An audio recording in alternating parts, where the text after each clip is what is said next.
We're going to carry on now with the second leg of IPSA's 8th Annual Wasatiyyah Symposium.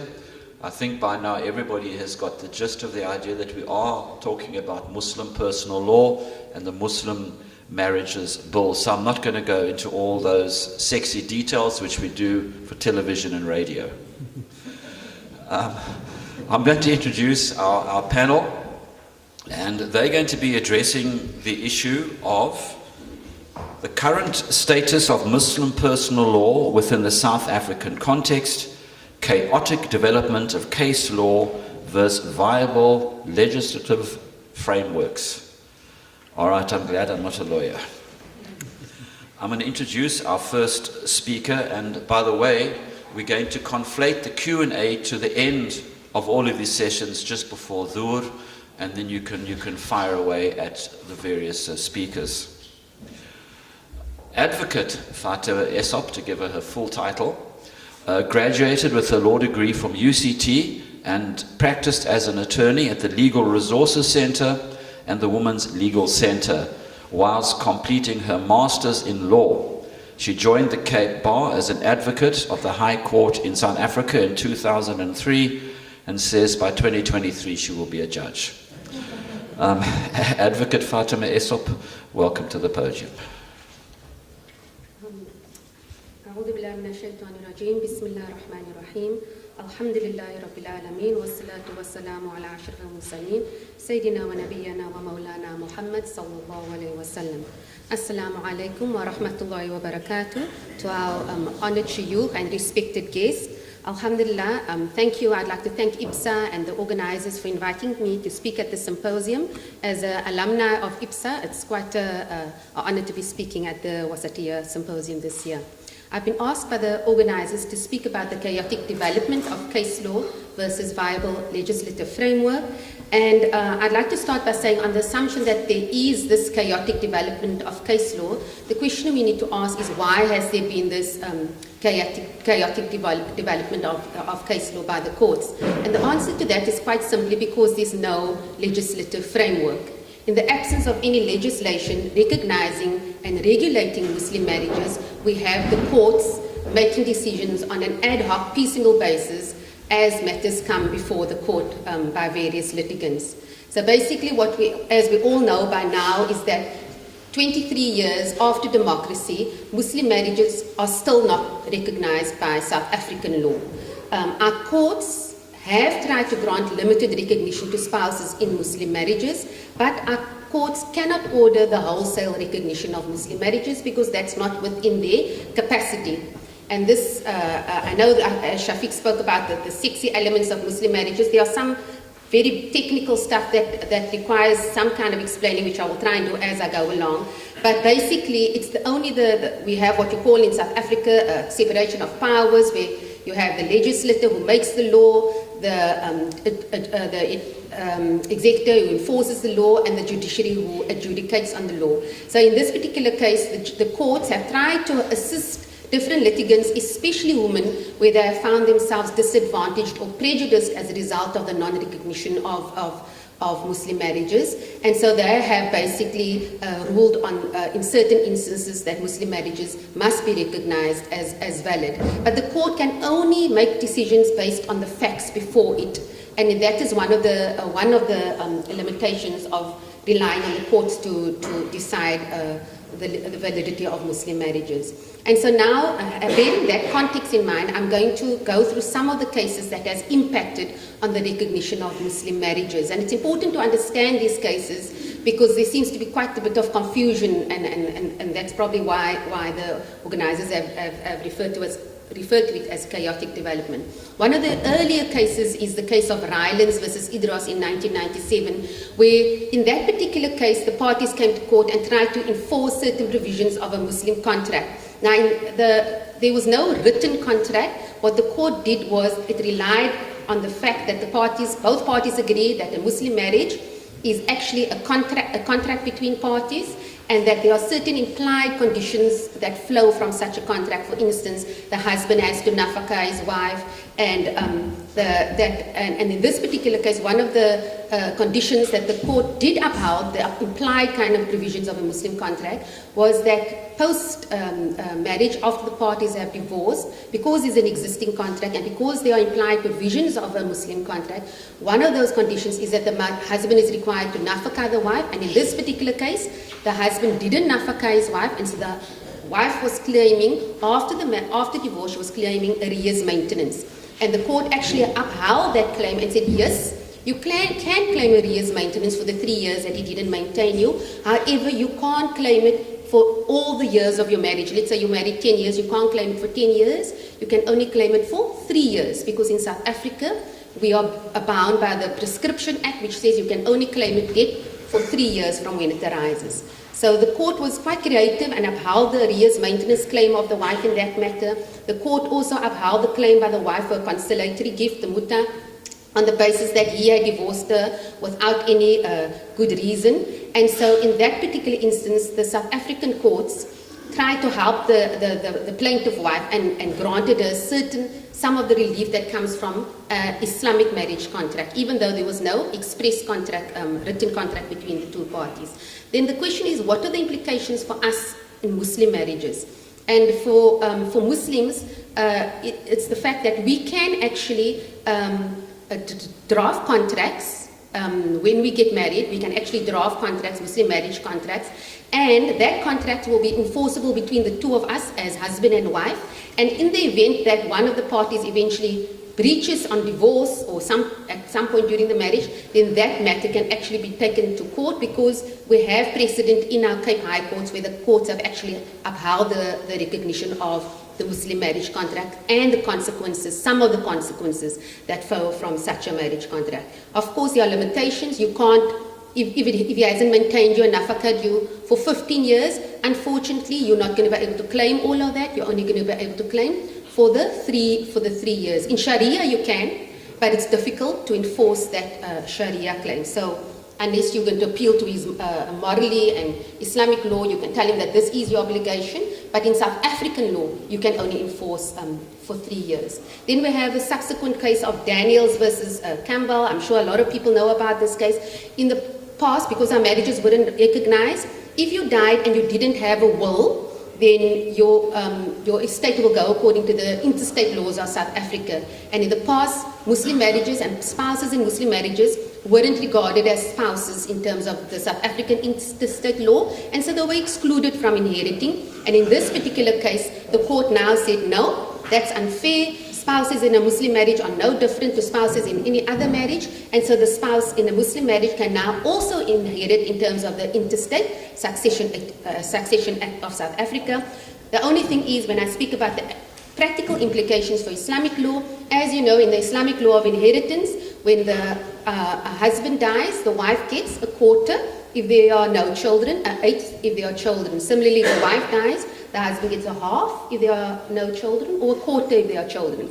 In this particular case now, because the courts have decided no, she can inherit or he can inherit, in terms of the Interstate Succession Act, the spouses will no longer get the Sharia portions. They will get whatever the interstate law says, which is a child's portion, or whichever is set out in the Government Gazette. So basically that means that if you want your estate to be devolved according to the Sharia law, you have to make sure that it's in a will. If it's not, it will go according to the South African law, and it won't be according to Sharia, it will be according to the Interstate Succession Act.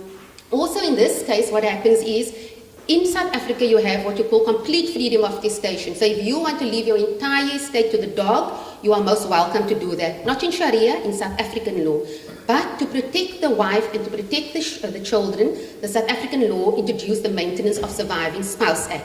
And what that means is that if your husband has left you, he hasn't left you enough in his will, then you can claim against his estate for your maintenance and your children's maintenance. And this particular case said that Muslim spouses can also do that they can also claim against the estate for their maintenance.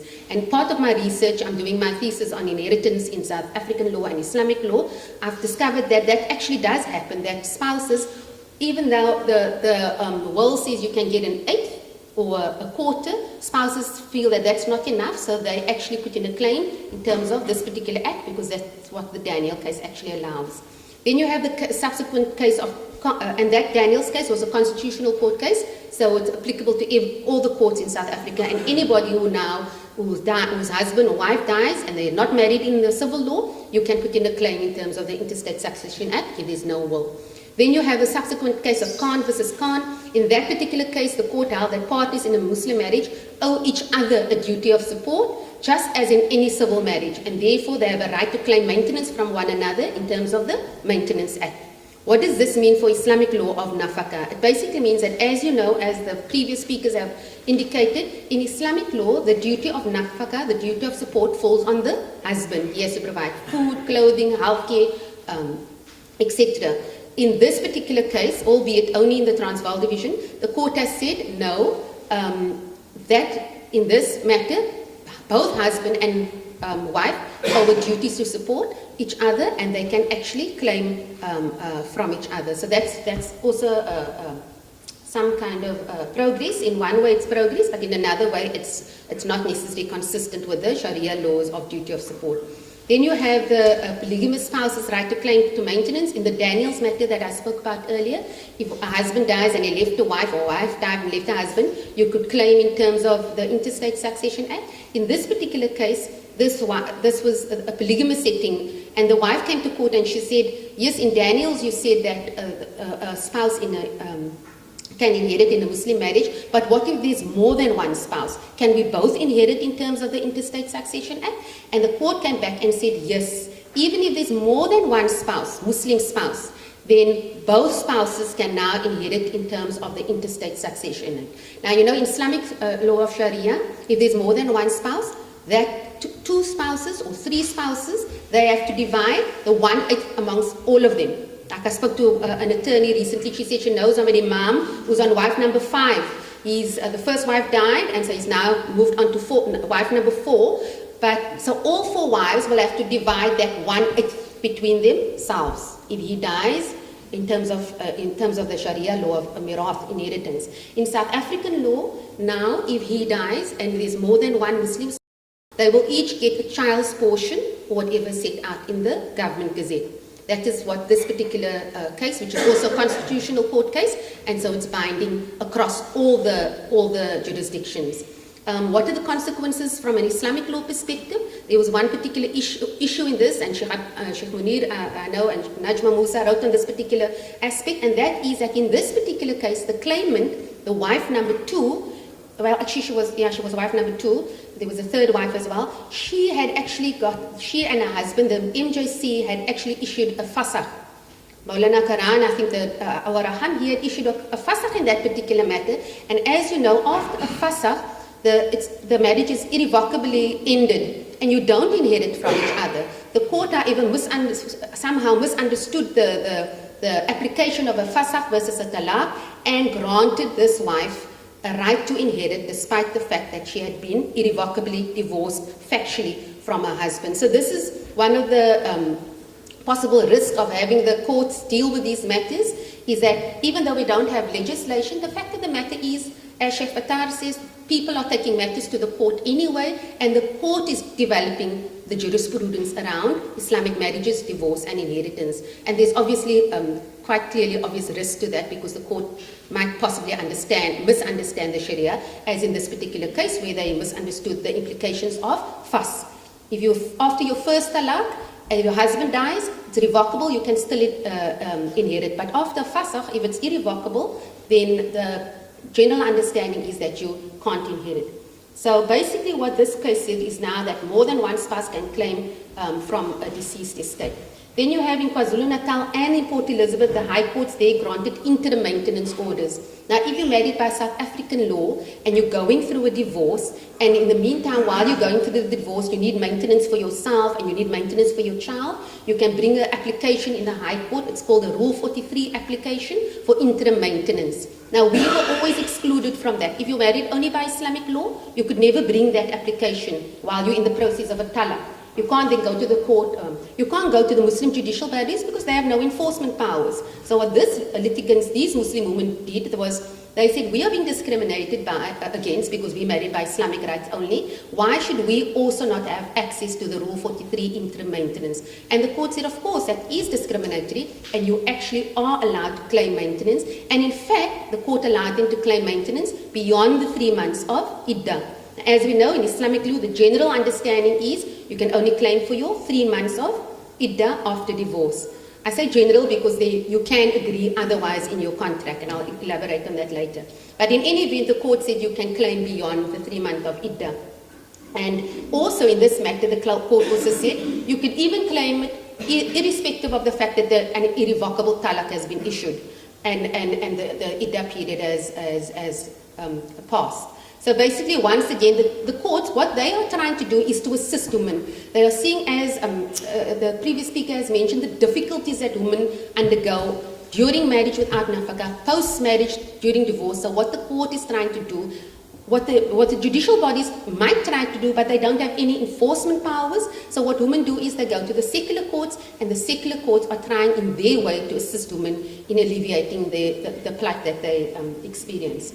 Then we also have, in a later case in the Western Cape, actually, the case of Rose versus Rose, where she claimed for maintenance and a share of her husband's pension, even though their marriage had also been annulled by the NJC in 2009. So basically, the implications is that now, this is only a Western Cape court case, of course, so this particular spouse, she managed to get her husband's pension benefits despite her marriage being annulled through a FASA.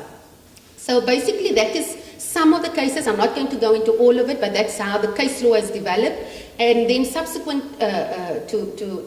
in a parallel to the case law, we also had the Department of Home Affairs training, as was mentioned earlier, 100 imams.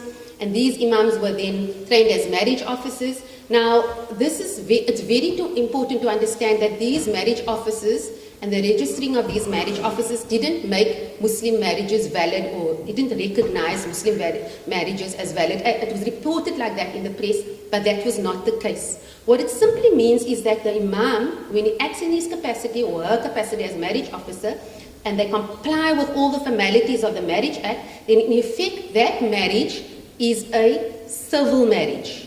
Right? It's a civil marriage governed by the Marriage Act, the Matrimonial Property Act, and if you want to divorce, you will have to go through the Divorce Act. The only problem with this is that, and I will elaborate on the problems with this, but it's very important that people understand that that particular marriage, if imam doesn't stipulate and he follows the formula and he goes through the process, and the parties don't stipulate otherwise, your marriage will be automatically in community of property, which means all your assets are pooled and you own half-half. And including your liabilities, you are both liable for the debts in the joint estate. What's very important to note from this is you will have to go through two processes for divorce. There are two hurdles you have to get through. You have to get a divorce in terms of the South African courts, in terms of the Divorce Act, and you will have to prove that there was irretrievable breakdown. And you can get your divorce in the South African courts, but you will still have to, if he doesn't want to talaq you, you are still married to him in terms of Islamic marriage. So you can try and bring a divorce, and if he opposes it, and he doesn't want to give you a talaq, then you have a double hurdle basically to get through. The problem, and I now want to discuss, I understand that there was particular reasons given to the NJC for registering as marriage officers, but the problem with this is that it has created quite a lot of confusion, and I'll explain why it's created a lot of confusion, because the imams themselves, I don't necessarily know if they understood that automatically your marriage will be in community of property. If you don't want your marriage in community of property, you have to stipulate that. And you have to then either do an anti-nuptial contract, or you can say it's completely out of community of property without accrual, etc. Because the default position in South Africa is in community. And historically, the classical position has been that in community of property is contrary to the Sharia. Now, I've tried to make the argument sometimes when speaking to Shafiq that can't you say that this is the urf of the country and hence it is acceptable to accept. But the main problem with in-community of property that scholars have a problem with is not so much the joining of resources, the joint ownership, it's the fact that you become liable for somebody else's debt. That appears to be the problem with community of property. But I know for a fact that lots of Muslims have just decided to do civil marriages and go into community of property because they say, but we're both agreeing to it, and Islamic law, if you agree in contract, if you both agree we're going to join our property, we both agree we're going to share each other's debts, then it's fine because it's based on consensus. But in any event, the imams don't encourage in community of property when they do these marriage, officiate over these marriages. And so we're back to the same position of out of community of property, which is the position we have in Muslim marriages in any event where women generally are left stranded because they don't have, they have weaker negotiating power, so they don't have access to property, and especially immovable property. So that's not necessarily the answer. And like I mentioned earlier, women have double hurdles. They now have to get the civil divorce because you're married by civil law. So if you want to be separated, you have to get a civil divorce in the civil divorce court, and you're going to have to get a fasakh, or you persuade him to give you a talaq. So you have a double hurdle. So what is the status quo at the moment? It all sounds like there's the case law, there's the marriage officers. It all sounds quite confusing. Well, basically, if two people want to marry in terms of Islamic law in South Africa at the moment, there are basically three options available to you. There's the first option. You could conclude a nikah ceremony with your local imam who's not a marriage officer. Now, this particular marriage, like we all got married, we go to the mosque, the imam, you do the husband goes and the groom goes and they stand before the imam and they conclude the marriage ceremony before witnesses. This particular marriage is not recognized in South African law. If the imam is no marriage officer, he's just your normal imam who's officiating over the nikah. There's no record of that marriage anywhere. There's no let me rephrase that. The imam has his marriage book, but there's no central database where all these marriages. Unfortunately, the Muslim community didn't necessarily have the foresight, and I'm speaking about all of us, to kind of think ahead and capture all this information as time went along. So we don't have a central database where I can see, an imam can't see has this man been married already, because he might have gotten married in Paul, and this actually happens, and then he comes and gets married in Grassy Park, and then he goes and gets married because there's no central database to record it. The marriage is not recognized as valid, and it's generally out of community with the husband having a duty of support on nafaka. I say generally because this is the understanding, is that it's out of community of property, but it doesn't have to be that way. Muslim couples, when they get married, in this particular context, they can conclude a Muslim marriage contract, and not an ANC. I'm talking just a contract where the two of them come to agreement where they say, okay, we're going to agree to get married to each other. You will pay me a mahar of so much. You will pay me the first installment now. You'll pay me the deferred second installment in 10 years' time. You will nafaka me the following, in addition to the basics. You will also make sure that you pay for my university. I will be allowed to travel. I will be allowed to work. Where you put all those conditions, I will be allowed to, you delegate your right of talaq to me, talaq tafweed, so that if ever it comes to the point where I want to exit the marriage, I don't have to get the fasakh, I can issue the unilateral talaq.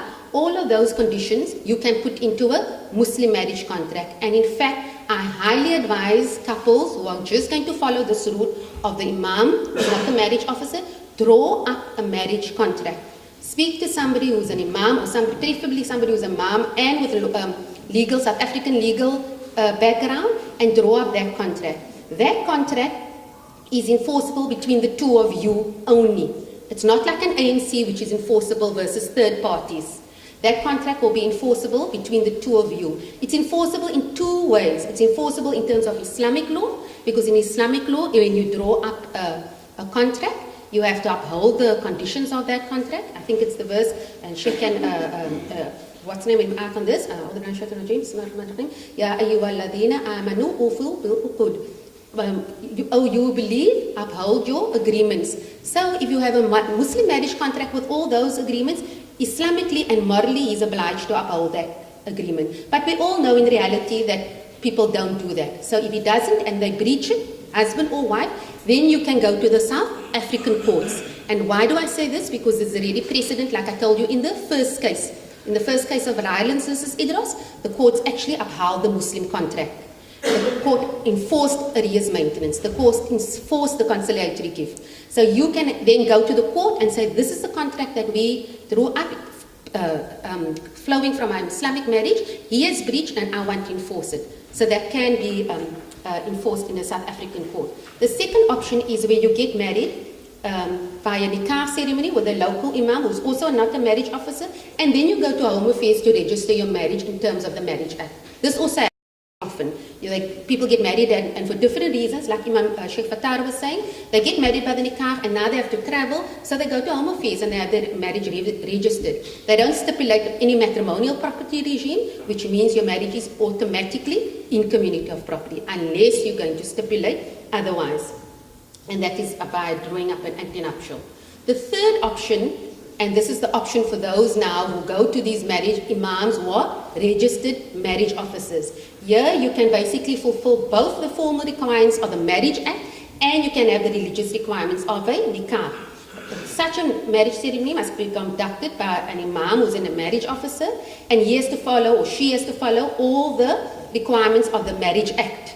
And in doing so, your marriage will now, you'll go through the process of a nikah, and I think Sheikh Abdurrahman said that sometimes they do it separately because the couples are not supposed to hold hands before the marriage. The imams do the Islamic and then they do the marriage formula for the Marriage Act. But either way, you can do it in one sitting.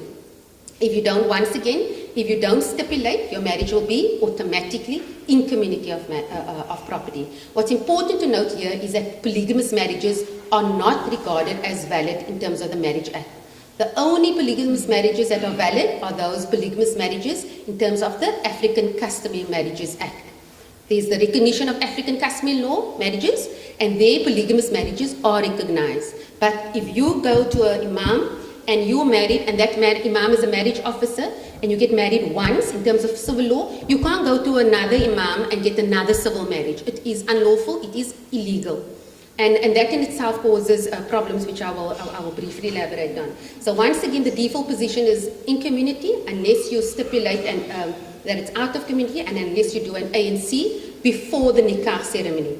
And the ANC can include provisions of the Islamic marriage contract, and I in fact encourage parties to do this. I have done this myself, where before the marriage the parties conclude a complete ANC with all the provisions of an Islamic marriage around talaq, around mahr, around immovable property that the parties are going to acquire, what's going to happen in this particular contract. I indicated before the husband issues a talaq, she got herself the delegated right of divorce. The parties also agreed before any divorce proceedings, they'll go for counseling for a few sessions. Only then will the talaq fall in the presence of witnesses. You can put in anything in that contract as long as it's valid in terms of the Sharia. You can include in your ANC. I know that some people have had problems registering those ANC. I personally haven't had. If it's legal in South African law, you can argue it.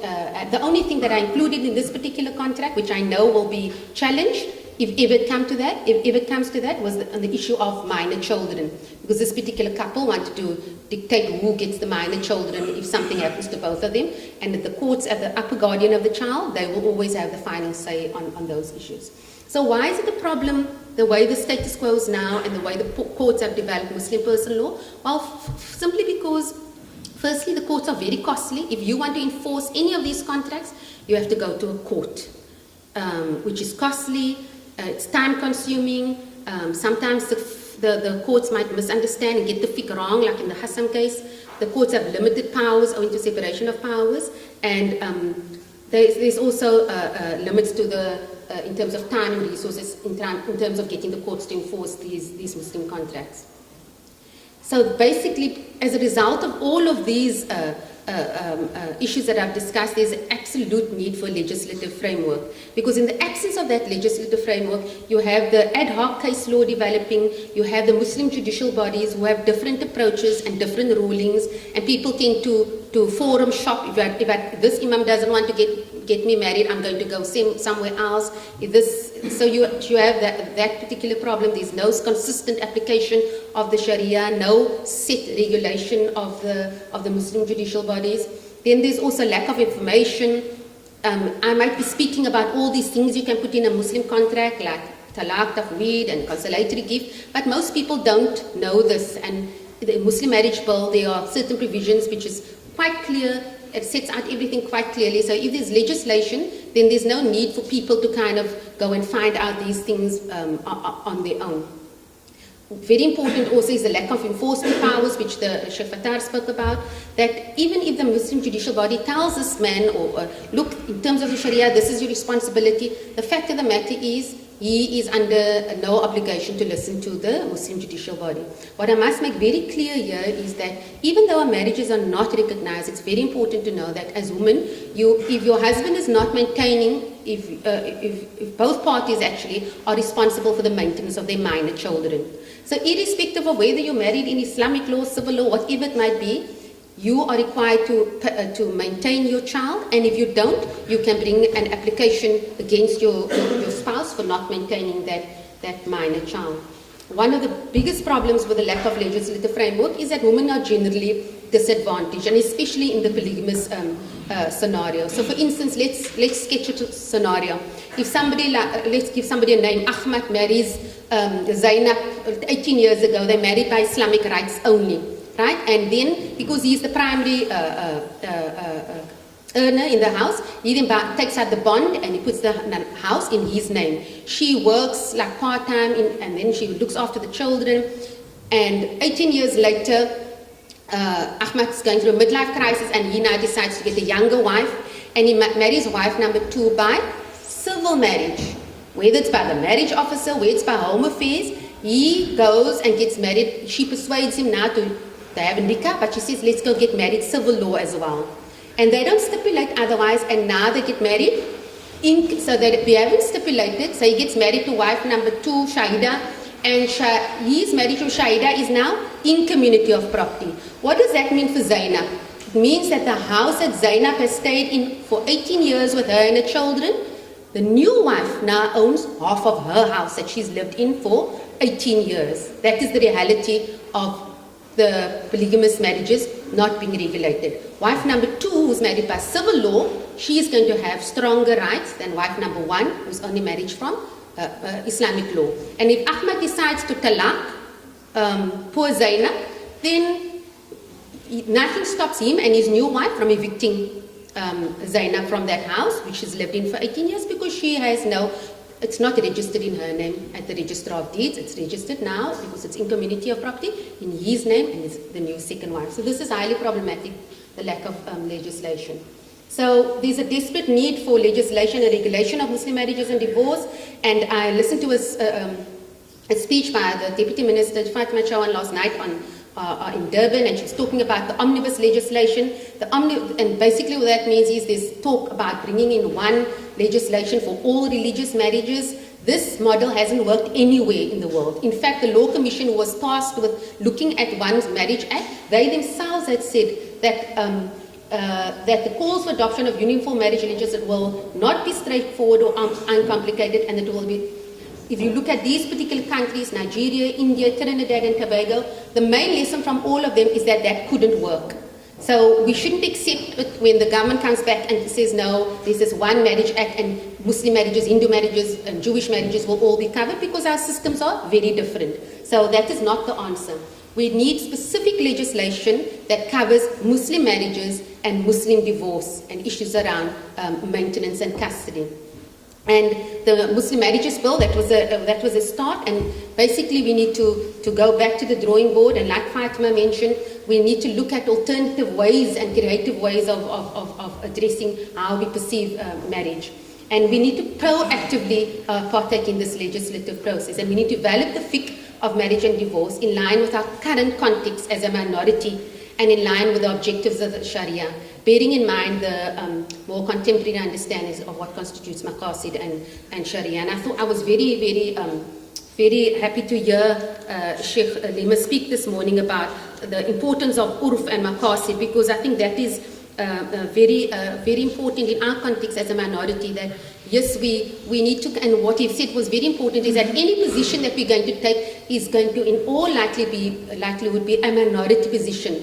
But like my teachers have taught us, is just because it's a minority position doesn't mean it's not a sound position.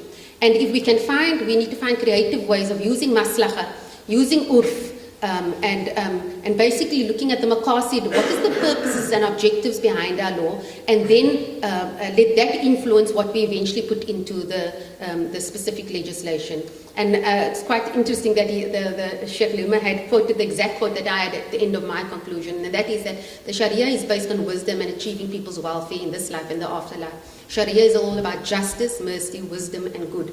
Thus, any ruling that replaces justice with injustice, mercy with its opposite, common good with mischief, or wisdom with nonsense, is a ruling that does not belong to the Sharia, even if it's claimed to be so according to some interpretation. That's Shamsuddin Ibn Al-Qayyim. Shukran.